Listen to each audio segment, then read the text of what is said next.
What's up mga suki? Panibagong araw, panibagong balita. Saludo po talaga ako dito sa batang kongresistang ito na si Kong Levisti.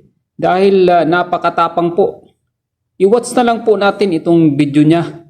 At pakicomment po mga suki kung ano po yung masasabi nyo sa kanyang mga pahayag.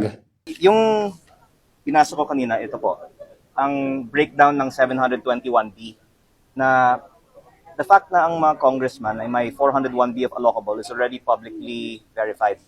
And by process of elimination, Before we suspend, show cause orders have been sent to the following. Mr. Mario Lipana, COA Commissioner. Former Congressman Elizalde Saldico. Mr. John Paul Estrada. Mr. Mark Texay.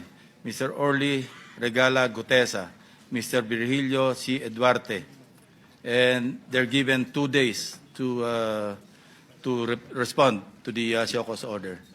So, that said, Sorry, Mr. Chair? yes.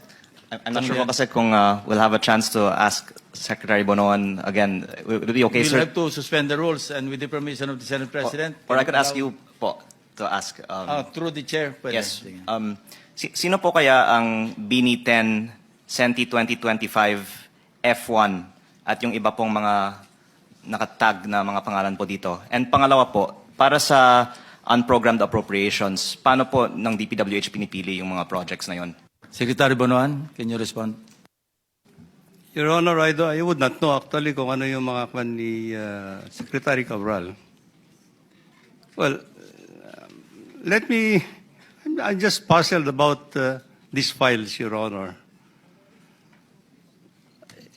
With all due respect, si Congressman is a member of the House of Representatives. Would it have been better actually if the House of Representatives authorized actually the good congressman to officially request for this kind of information or data from the executive branch? So that everything would have been not official. You see, if we are talking of things that have not been made official actually at all, no? If there were conversations, authorization from the Secretary, Secretary Dizon and Yusek Cabral, these are informal arrangements to him, and I don't know what would have been the motive actually behind actually getting all this information from the Department of Public Works and Highways, which is a different agency to the legislative branch.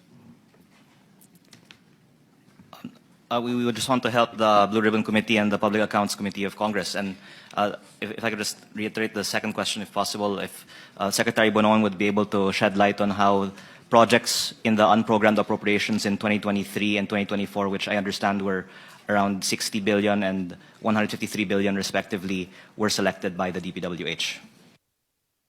Kindly respond. Your Honor, I can recall that in 2023, there were unprogrammed appropriations that were given, that were released to the Department of Public Works and Highways to augment the budgets that were cut during the to augment the budgets that were cut in the during the in the General Appropriations Act. Now, for example, in the BICAM, let's say the budget that we propose is about 37 billion, and only 2 billion was released. We requested for augmentation of that fund. For maintenance, it was reduced to the minimum. Then they augmented it from the unprogrammed funds. For foreign assisted projects, it was cut drastically from 70 billion, as I can recall, 70 billion to only 20 billion. So I think in our request, Mr. Chairman, since there were available unprogrammed funds, we requested them for augmentation. And these were the things that were released actually to the Department of Public Works and Highways. Now, these are the things that we received from the program funds in 23, Mr. Chair. And I agree, no? At least a portion na pang-augment talaga yan eh. Kasi yung on-program, sabi ko nga kanina, under the special purpose, di ba? That's part of the special purpose fund. Ang gamit nito, kung kukulangin, halimbawa, fluctuation, nagkaroon inflation, kailangan ng augment, kukuha sa on-program based on certain conditions, no? Na enumerate those under the special provisions.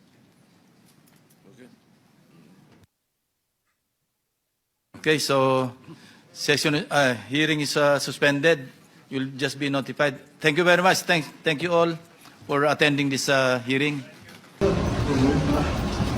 Eh, siyempre, I mentioned sa entire budget of the department, bakit 5 billion?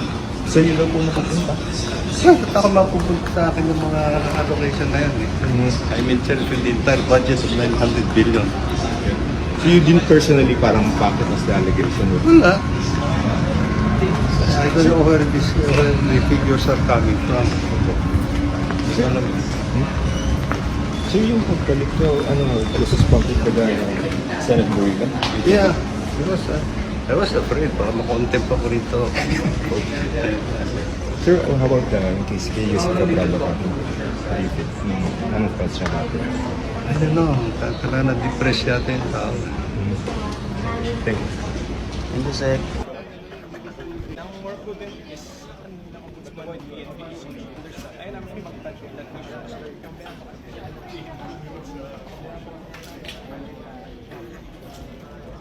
Content, yun yung gusto niyo mapag-usapan pero yung pag-obtain nyo lang yun ang pag-usapan dito. Pati yung content, kasi sabi ni Senting naman, tugma yung file quote niya as based on yung inilabas na namin sa publiko. Pero ang personal preference ko, ilabas na yung buong file sa publiko. At I think yung sinabi naman, binigay na ng DPWH sa ombudsman, kaya si ombudsman na ang bahala sa pagsasa publiko after they do their authentication. Pero parang wala naman nag-object when I said a while ago na kung pwedeng i-post na lang sa Facebook, kaya baka pwedeng i-post na rin na sa Facebook. Gagawin niyo po ba yun? Baka ngayong gabi. Pero nasagot po ba lahat ng gusto niyo itanong? From, Well, for example, kay Secretary Bono? Yung pinasok ko kanina, ito po, ang breakdown ng 721B na the fact na ang mga congressman ay may 401B of allocable is already publicly verified. And by process of elimination, there's 320B na hindi sa congressman allocable. Sa 320B na yan, may 61B na non-allocable at may iba pang mga like senators, etc. Pero may mga 200B na may mga code names na hindi ko maintindihan. Kaya ako lumapit kay Secretary Bonoan, when else could I ask him than now? And tinanong ko, sino ba si Bini 10, si F1 at si Senti 2025? At sabi niya si Yusek Cabral lang ang makakaalam doon. Pero meron din pong mga encoders naman na nakasulat dito na sa tingin ko maganda kung sa susunod na oportunidad, ipatawag din yung mga encoders para ipaliwanag nila sino ba si Bini 10, si F1 at si Senti 2025. Pero muli, ito po ay hindi kasi listahan lang. Ang mga projects dito, ipopost ko din po ito sa Facebook kung maaari po, ay lumabas sa GAA at may mga contractors. At sa aking distrito, yung mga proyekto dito ay naging substandard kung hindi din overpriced. Kaya mabuting malaman sino yung proponent para pwede nating makita kung may kaugnayan yung contractor at yung proponent.